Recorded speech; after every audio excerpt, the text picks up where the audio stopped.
Get your gear ready. This is a Sherpa's Guide to Innovation.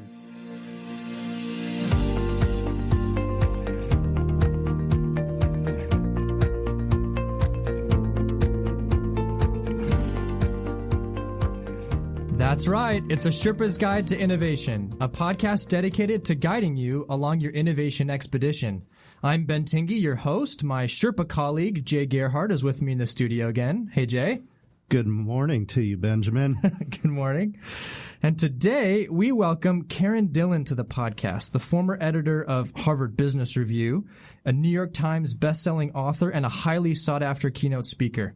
Karen has recently co-authored 3 books with Professor Clay Christensen of the Harvard Business School, including The Prosperity Paradox, How Innovation Can Lift Nations Out of Poverty, Competing Against Luck, The Story of Innovation and Customer Choice, and How You Measure Your Life.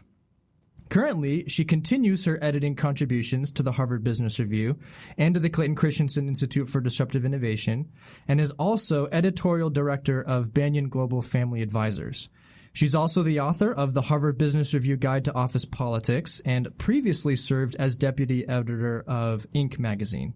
She was named by Ashoka as one of the world's most influential and inspiring women, which will quickly become apparent as we begin our conversation. Karen, welcome to a Sherpa's Guide to Innovation podcast. Thank you very much for having me. I'm very glad to be here. Well, Jay and I are big fans of your work and are truly honored to speak with you today. Before we begin, a quick message to our listeners. Please hit that subscribe button on your podcast app and then share this episode on social media.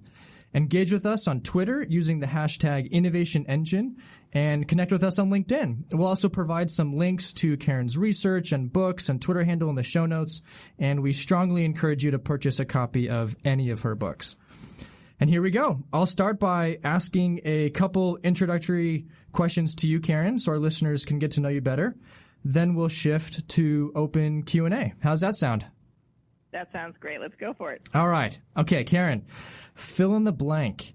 I wanted to be a blank when I grew up. Now I'm a blank, and they both blank. Okay, so I wanted to be a writer growing up, and now I'm a writer, and they're both the same and fantastic. That was an easy one for you, wasn't it? That was actually, even when I really wanted to work in magazines in some way when I was little. Even I would look at them, the pictures and things when I was little. So maybe the right answer was a magazine writer, but now I'm a book writer and a magazine writer, and they're both great. How did you know you wanted to be a writer growing up? Were you just a big reader?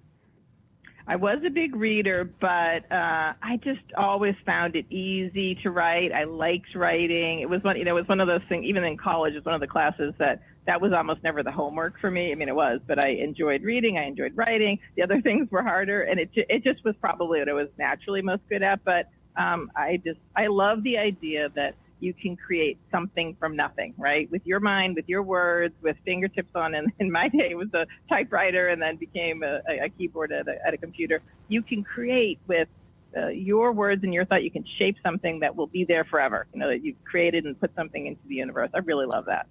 Oh, that's wonderful. That's wonderful. Well, and we're so glad that was your chosen profession because we've learned so much from you. So, Karen, as the former editor of Harvard Business Review and Inc. magazine before that, and American Lawyer and Legal Business before that, not only have you consumed a substantial amount of business and legal advice, but you've added your perspective and spread your influence by authoring and co-authoring several books. So as an expert in communication and writing, what tips would you share about making theory come alive to a reader? So when I first started working with Clay, everything that he does is based on theory, but I learned from him really quickly that it's really important to understand what causes what and why. That's the purpose of theory, but it comes alive through stories, through anecdotes. It's so much easier for all of us to absorb and process something that might be quite complicated when we can visualize it, we can imagine it, we can relate to it. So to me, the gift is being able to take a very complex idea and bring it to life for people. It's the same way that so many of us become far more aware of complicated issues by a truly great documentary. It's almost it is a movie, and what I try to do with the writing is make it a little movie in your mind. And if you can do that, I think you just bring so many more people into complicated ideas in a way that they truly understand and can talk about and share. It becomes catalytic. So for me, it's the foundation has to be there. It's really important. You have to know what you're trying to convey, but it blooms for people when you share it through stories or case studies. Well, your most recent book, The Prosperity Paradox, that really comes through. There's a lot of great stories there.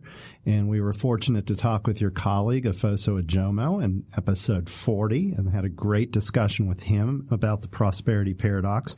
But that book focuses on global economic development, particularly in less economically developed regions such as Africa. As you've been talking about the book since its release, have you seen interest in applying its perspective locally here in less prosperous parts of the United States in communities that we see that are lagging in prosperity? I have. I've had a lot of people sort of ask, is the same question, is this relevant here? Or is this, you're talking about these, far-flung, impoverished parts of the world that we all have sympathy for, but, it's not part of our everyday lives. And I would say that the theories in the book are just as relevant in Appalachia as they are in, Addis Ababa. It is about finding opportunity where people overlook, a whole bunch of human beings as potential customers because they are not currently consumers. We call them non-consumers. They're not currently buying a product or service, but identifying something that they're struggling with, that you can create a product or service to help them make progress with that. And that is relevant. Originally, a big part of what we talk about in the book is America is actually one of the best examples of market-creating innovations, the trigger for what we think will help bring countries out of poverty. So, yes, it's very relevant. It's just understanding the potential power of an innovation that can create a product or service for people for whom there is no other option or better option, and in turn, as a business is built, create jobs and opportunities. What's the most meaningful reaction that you've received about the prosperity paradox so far?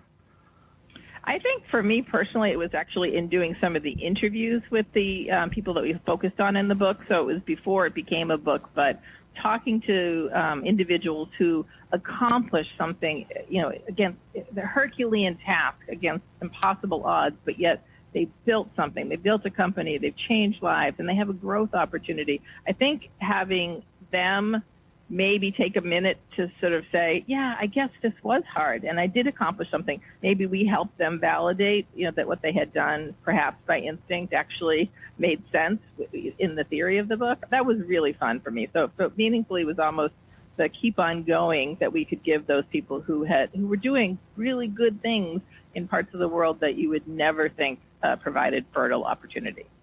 Yeah, that's really awesome. The people who provided the ingredients to the book were able to reflect on what they've done and actually understand it better through the process of working through it. You give them language for understanding what they had maybe instinctively. In some cases, they had built it on Clay's theories, but I think probably when you're so focused on building, you may think you're alone or you're against the tide in such difficult circumstances, and maybe taking a moment to realize, not only have I accomplished this, but this makes sense to the reason this is going to succeed. That was pretty gratifying to be able to talk to them about that. That's great.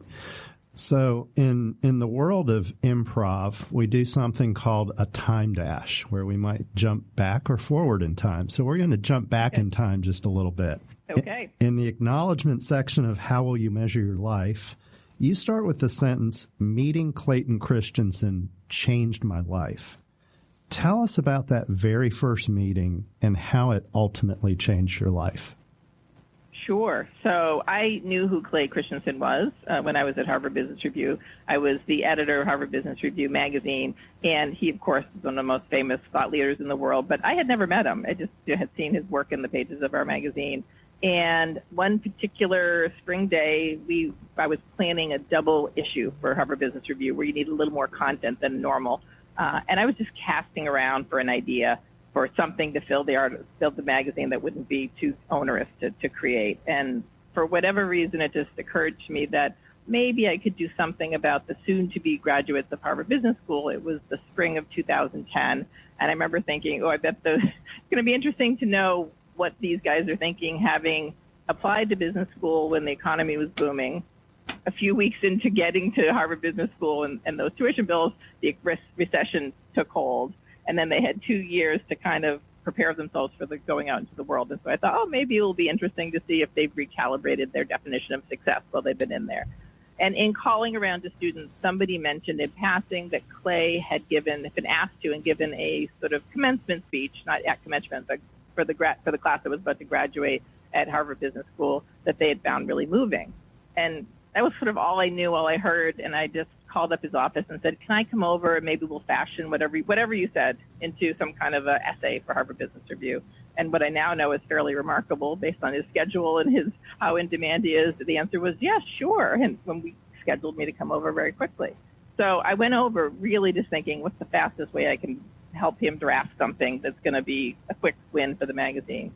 Met him for the first time with my little digital recorder in hand and just thought I'll sit there and ask him questions about whatever it is he talked about, turn into something, I'll be done. But in the hour and a half I was in there with him, what we talked about became the subject of our book, How Will You Measure Life, which was effectively the last lecture that he gives to his students every semester when he's teaching. It's, I have given you my best theories, my best thinking on how to make successful decisions in your career.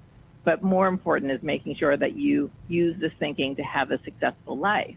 And as we talked about these very business school topics, resource allocation, strategy formation, where motivation comes from, things like that, I realized that all the theories that he shared with his students about how you make choices that lead you to be happy, to have the most successful strategy for the life you want, et cetera, were incredibly relevant to me. He talks to 20-somethings usually about this. I was 40-something, but it just completely stopped me in my tracks to think about what was the strategy for my life. Was I executing it? I would have told you it was one set of things, but I knew for sure as I stood in the parking lot of Harvard Business School after that conversation that I was not executing the strategy for my life that I thought I was. I was going down a different path where clearly my work was a priority, but my family and my friends and my relationships outside of work were not. And had I made choices in my life very deliberately, and if I didn't want to be so far off track of what I aspired to for my own life, I had to sort of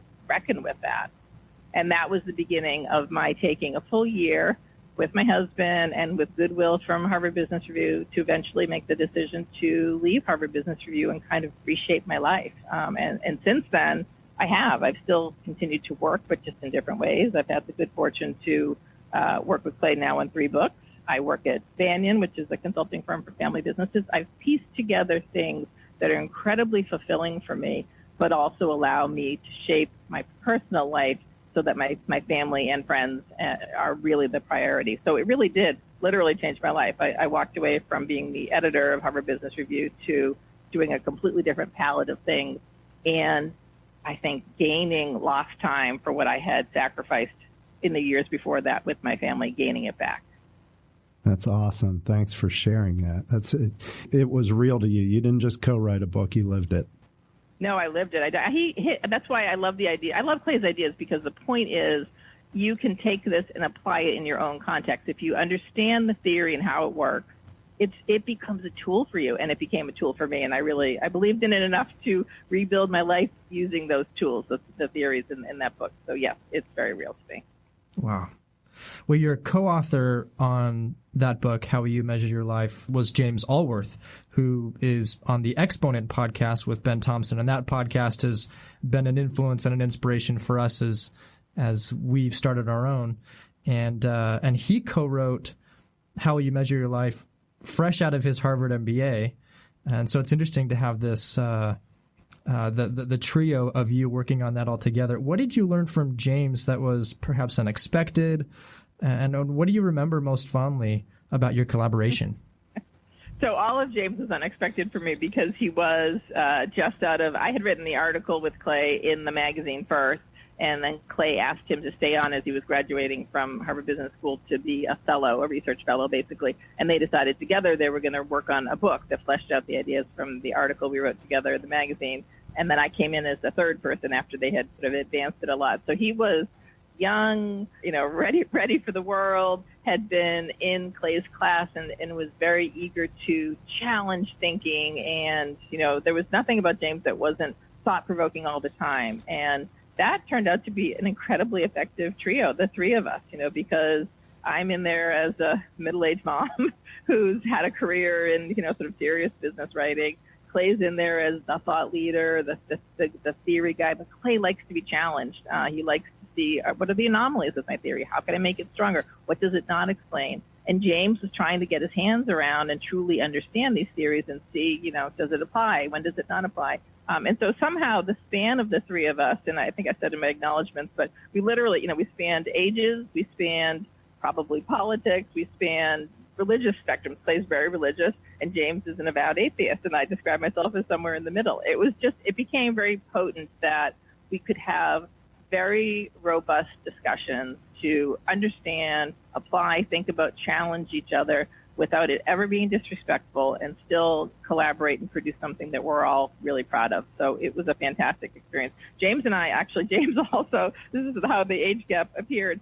James taught me about Dropbox and Skype and Google Docs. And so when I had moved to London, literally after leaving HBR, my husband's British, and we wanted to give our kids some time there. So I had moved to London. James and I did our work on the book almost entirely over Skype, Google Docs, and Dropbox. And I remember for the first maybe 3 or 4 weeks, I kept asking him to send me the attached. Could you send me the Dropbox file, please? And he's like, you can get it yourself, but yes, here it is. It took me a really long time to understand the concept that it was there, and I could download it just as easily as he could. But we worked together virtually, so we really did. We would structure what we were going to say. I would literally be at the keyboard while he was on Google Docs, and we talk as I was writing. I've never had that close a scrutiny of my literal typing, but it meant that we produced something together that we both felt really good, and we sort of debated and hashed things out in real time, so that when we were showing drafts to Clay or advancing the argument, we were really aligned. So it was intense and fantastic experience with someone who taught me a lot about the new tools the kids today are using that I had no idea about at the time. That's tremendous. And why I'm kind of laughing at that is that, we were just talking, we just got back from South by Southwest, and one of the very best talks that I saw was Chip Conley, who, yep, I know who he is. Yeah, I figured he probably did. And he talked about coming on to Airbnb at age 52 and mentoring Brian Chesky, and a lot about the mutual mentorship that you have. So that resonates to me because I'm of that upper age. My co-host here is more of the younger age, so we have that at work. So that's cool. And the collaboration y'all had on that book is tremendous. It's a book that's had a lot of impact on us. I know I've given it to a number of people over the last couple of years, so that is tremendous. I'm so glad. So now we'll go behind door number 2. We'll talk about your book, Competing Against Luck. That book is the central theme is jobs to be done theory. And so I'm going to give you a 2-part question. As you've spoken with organizations about jobs to be done theory, one, have you encountered challenges with getting them to absorb the concept? And 2, maybe what's been an instance that has made you really proud of getting the word out on this theory? Sure. So a challenge, I think the idea of jobs to be done sounds sort of deceptively simple, right? Just identify the job to be done. Our definition is what progress are people trying to make in particular circumstances. I think what organizations can make the mistake of doing is kind of come up with their own answer, like imagine the answer. I like to say you can't fall in love with your solution. You have to fall in love with the job. And falling in love with the job, like falling in love with any human being, is this constant discovery, constant refinement, constant improvements in your understanding. And the job may shift, just like a person may grow and change. So I think it's all too easy to default to, okay, we want to be the leading blah, blah, blah. And you come up with your own sense from sitting in your own office, away from real users, and you sort of lose in the iterations and the excitement internally. You lose real connection with what genuine struggle is that people are trying to solve. I think that's easy. I've spoken to a lot of organizations where they announced, not a lot, some have said they've announced, here's what our job to be done is, And to me, it doesn't sound like it rich enough at all. If you've got too simple a thing and somebody declared it from on high, you haven't given me a sense of the context of it. What are the emotional pieces of that? What are the social pieces of that? You need to have all the dimensions of what someone is struggling with to design the right solution for it. So I think people may think because it sounds like a simple concept, it's simple. I think you have to do real work and be a student of the job to deeply understand it and continue to innovate and improve that innovation for the job to be done. That is great. That is a great point. Is there a specific instance where you've talked with a group or an organization that you're like, wow, I really helped them get it? I actually spoke to an organization of, I think I'm going to say it was the Ernst & Young Entrepreneurs of the Year gathering. And they were here in Boston. They actually had their event at Harvard University. They're mostly entrepreneurs from around different parts of the world, I think, in particular Ireland, I remember.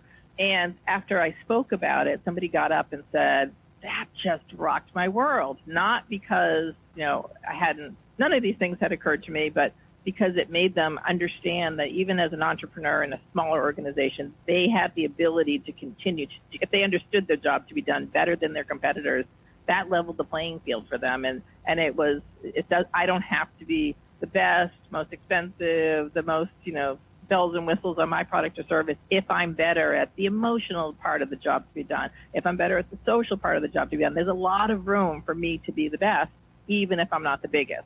And I felt like it was sort of great to see a group of already successful entrepreneurs feel empowered by the idea as opposed to feeling cowed by what the competition could easily do once they had identified the opportunity. It's really easy to feel intimidated by resources coming in, but so many resources get spent on the wrong things, not truly related to the job to be done. They overdevelop the parts that seem cool to them internally and neglect the things that customers really want to solve their problem or their job to be done. So I like it when there's sort of a light bulb moment, and I think for entrepreneurs in particular, it's a great leveling.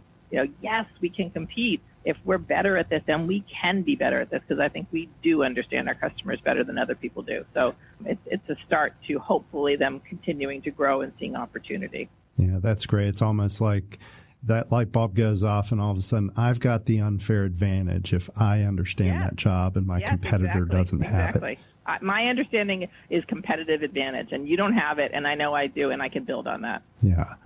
Well, as part of your work with competing against luck, you obviously spent a lot of time with a great teacher and friend of ours, Bob Moesta, who's been on this show, so folks have heard him. What was it like to spend time with Bob, and what are some learnings that you took away from him that just totally stick with you to this day? Oh, so many things. I think Bob's a genius. I really do. I think he sees things, pattern recognition. His insights are special and unique. I think the problem is there aren't enough Bobs in the world to go around to do great job to be done sort of work. But I was actually interviewed by Bob a couple times in the classic Bob job to be done interview. And so even though I knew what the job to be done process is like and what you're looking for, by the end of the first one he did on me, I was sort of weeping with his recognition that he had come out. He had understood something that I hadn't even articulated for myself. He interviewed me some years ago about my decision to buy an Amazon Echo. But it was just being the beta. We were one of the prime customers who got offered it. And I got it at Christmas time. And I remember I started off the whole explanation that I got it because we needed more music in the house, and all the old technology was so clunky, and it was really going to be a speaker and blah, blah, blah. And by the end of the interview, I recognized that what I really had purchased it for was that it was one more kind of innocent Christmas for my kids, right? So instead of the thing being something on their phones that they looked down and got quiet about for the rest of Christmas Day, we could all have fun as a family, asking silly questions of it, testing it out. My parents were here. It just was an interactive day and moment. It still is. We still laugh when we ask it the weather. And I'm in the room with it now, so I'm not going to say its name because I think it will go off in the background. But it was about somehow preserving another year of the kind of joyous, interactive family Christmas. Like when we were little, it was trains and things like that. But so often now what you're giving your kids are things, gift cards or something on their phone. And this was something that just allowed us to have a more family Christmas. And I hadn't grokked that at all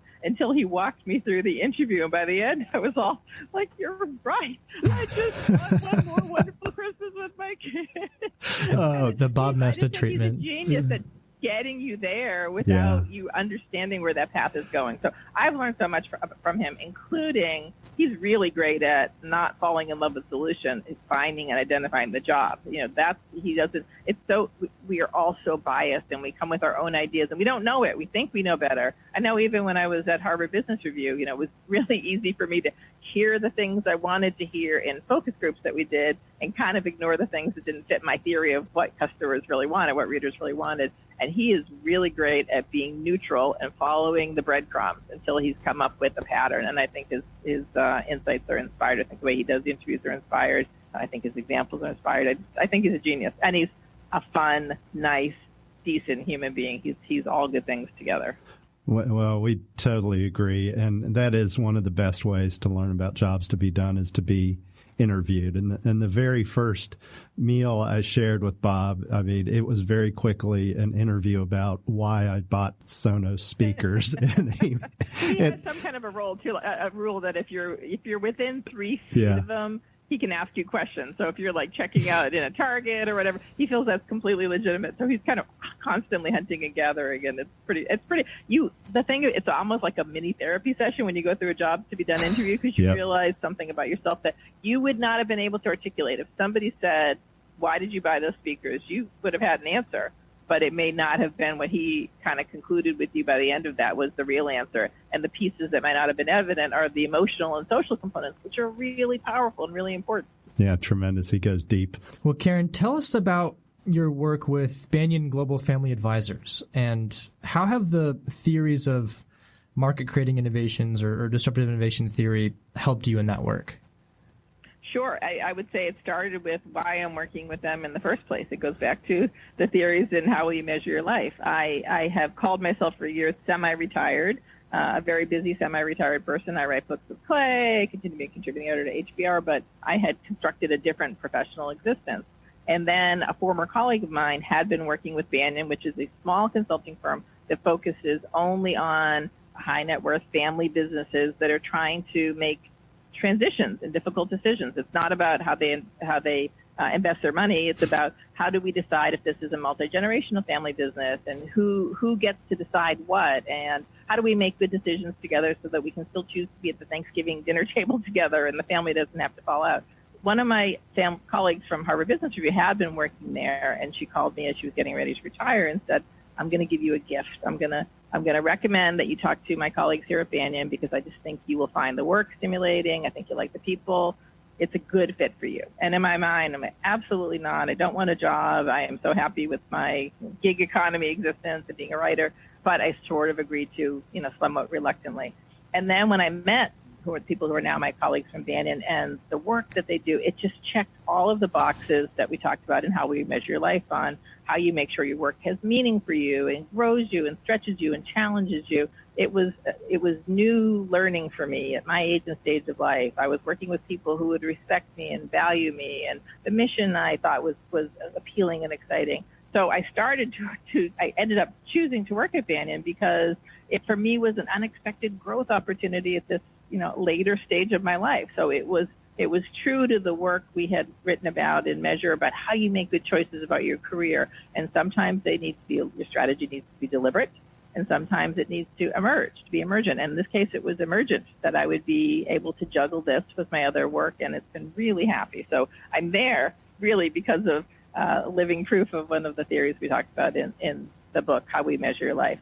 But many family businesses, the topic of disruption is relevant. They are X generations into, a family business. Typically, there's an old saying, most family businesses don't survive the third generation. It's not really true, but it's a sort of sense of the fear of, the first generation sees something, the second generation builds it, and the third generation is in fear of screwing it up and being disrupted because you could get caught in the world of just doing what the people before you did, without thinking about what competition is. So the theories of disruption are very relevant. How do you make sure you're not disrupted? Theories of jobs to be done, equally relevant. How do we make sure we know our customers better than anyone else? We understand the jobs to be done, and we're continually improving to meet that. So all of what I've talked about with Clay is relevant to family businesses that might be from very small to really large, multi-billion-dollar businesses across the world.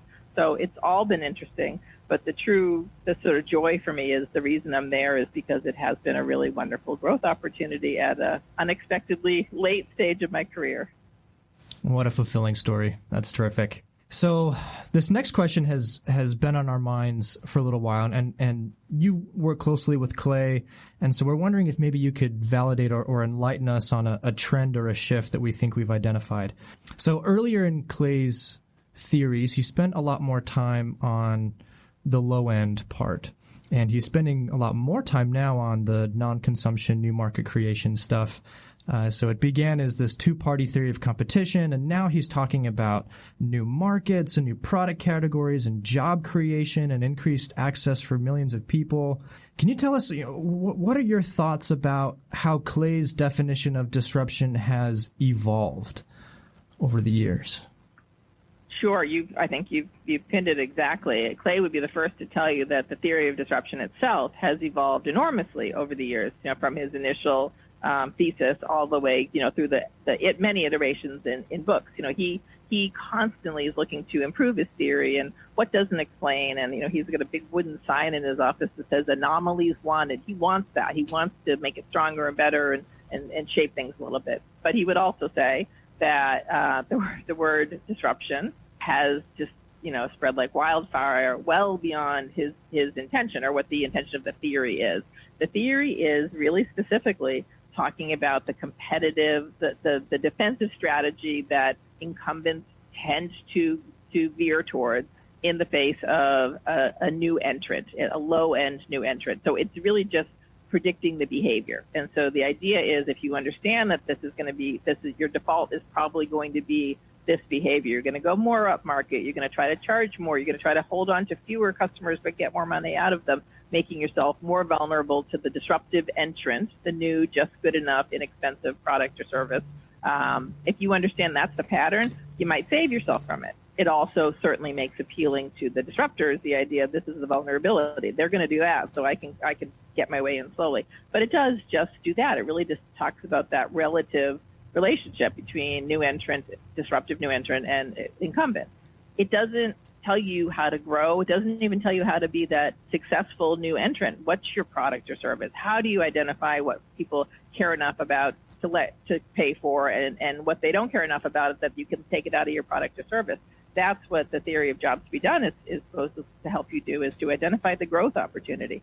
So with the theory of disruption, Clay has increasingly wanted to share theories of growth. And so the Competing Against Luck was intended to do that. How do you know what the successful thing is going to be, whether you're disrupting or just wanting to be stronger or better in your existing market or create new markets? And then the new book, Prosperity Paradox, is where's real growth possible that we haven't identified that could catalytically change your company, change the landscape around you, change the world. So he's really focused on making sure people have tools for growth as much as they understand what they will probably naturally default to in terms of competitive defensive behavior. Yeah. That's good validation because we think we did catch on to that shift from maybe more of a micro to a macro perspective. And it's interesting you said that, you talked about Clay's, maybe he's expressed some frustration about the way the word disruption has been used or misused over the years. And one thing that we caught on to in the Prosperity Paradox is that according to the book's index, the word disruption is only used a couple of times, and instead it's using the word market-creating innovations, which is very descriptive of that type of work. But it's interesting that there's a shift. Do you think that's intentional? It was intentional because though disruptive innovations can be a market-creating innovation, not all market-creating innovations have to be disruptive innovations. So it can be, for example, one of the best examples in the book is a cheap packaged noodle company called Tolaram, or the noodles are called Tolaram noodles, that became a huge success in Nigeria. They didn't create the idea of inexpensive packaged noodles, but by creating the market for it in Nigeria, they created enormous knock-on effects in the economy, fantastic effects in the economy, jobs and infrastructure. They're even playing a role in building a port. So it disrupts. It doesn't have to be disruptive to create a market. It can be, but so we wanted the bigger umbrella term, which was market creating innovation. So that was deliberate on our part. Great. That is good observation, though, guys. That was good. You picked it up correctly. Good. It's one of Clay's pet peeves that he sees the word disruption used to just mean any kind of ambitious startup. Yeah. And, we applaud ambitious startups, but they're not always disruptive, and it's watered down the meaning. It's turned. I mean, I know I was watching I think it's Showtime show Silicon Valley.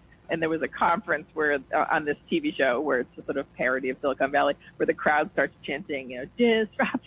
Oh, all right, that has jumped the shark. That the fact that it's now a kind of parody on a comedy show about using the word shows it's lost the theoretical underpinnings, which are important and serious. It's not that he's walking away from it. It's just that he would like it to be used properly. Right. But we can also have a good conversation about growth, which uses new language. Yeah, we share that frustration. We sometimes refer to disruption with a lowercase d or disruption with a capital D, and they're different. That is a good way to do it because it's part of the language, and we don't begrudge that. It's more he would like his theory to be used properly in different conversations to say, ambition in startups is good. We applaud it. It's just not always going to be technically disruptive. Yeah.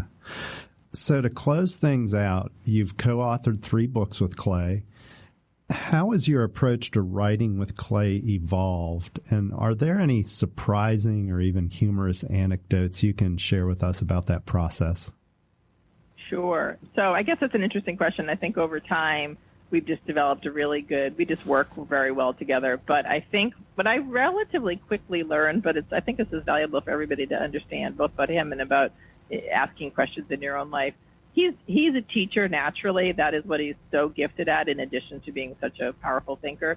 But the teacher in him wants to make sure people understand what he's talking about. So for me, what became the most effective way to work together was not to have him dictate chapters of a book or draft it. It was for me to ask him a lot of questions because I'm an average person, but a bright person, hopefully, but I'm not an expert in all the fields he's probably the expert in. It was just, if you can make me understand it and I truly get it, I can help you write this. And so a lot of our sessions were just interesting questions. How would that work? Why is that not true? Give me an example. We talk about more things. And so it became really pretty fun because it was sort of together. I would leave every working session having really learned something. And if I had trouble writing it after that session, drafting it, I realized I didn't understand it well enough. So I think kind of stripping back our learning to, it's okay to, not only okay, it's important to ask questions, and you have to be able to answer questions. If you can't answer questions that help someone understand a concept that you're trying to explain to them,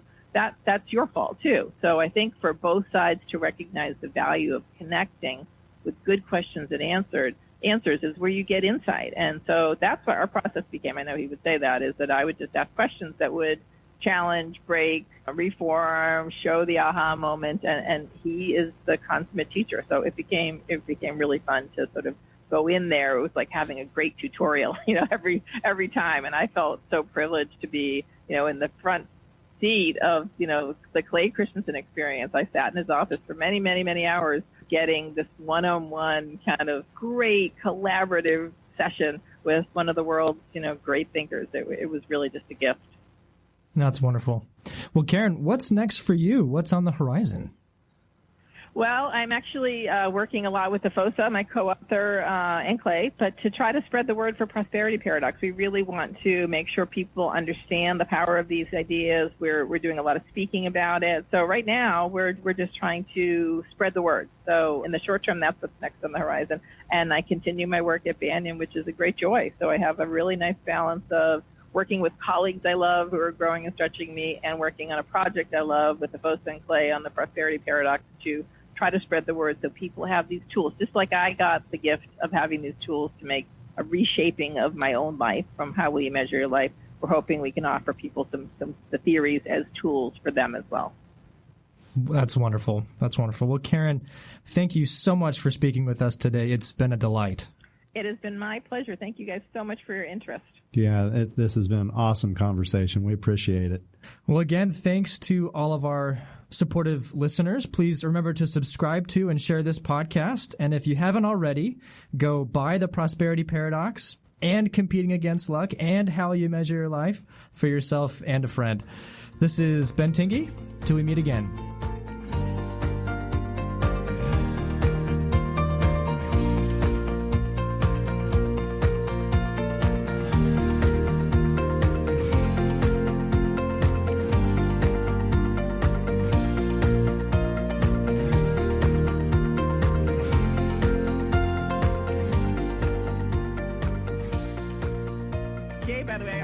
Said this in the thing, but you were one of the stories I use about the job to be done of Twitter, right? Because you and I have never met in person. You and I have connected over Twitter in a really meaningful way. I told Twitter this story. I think I told you that for me, it's one of those jobs to be done that who knew that was what Twitter could do. But that's one of the really cool things that came out of Jobs to be Done is like you can make truly meaningful personal, professional connections because you share something like this. And that's one of my favorite things. So I'm delighted to be able to be on your podcast because you're one of my favorite things that came out of the past, X years of working on projects. Oh, that's terrific to hear. That's Jay's good. turning red.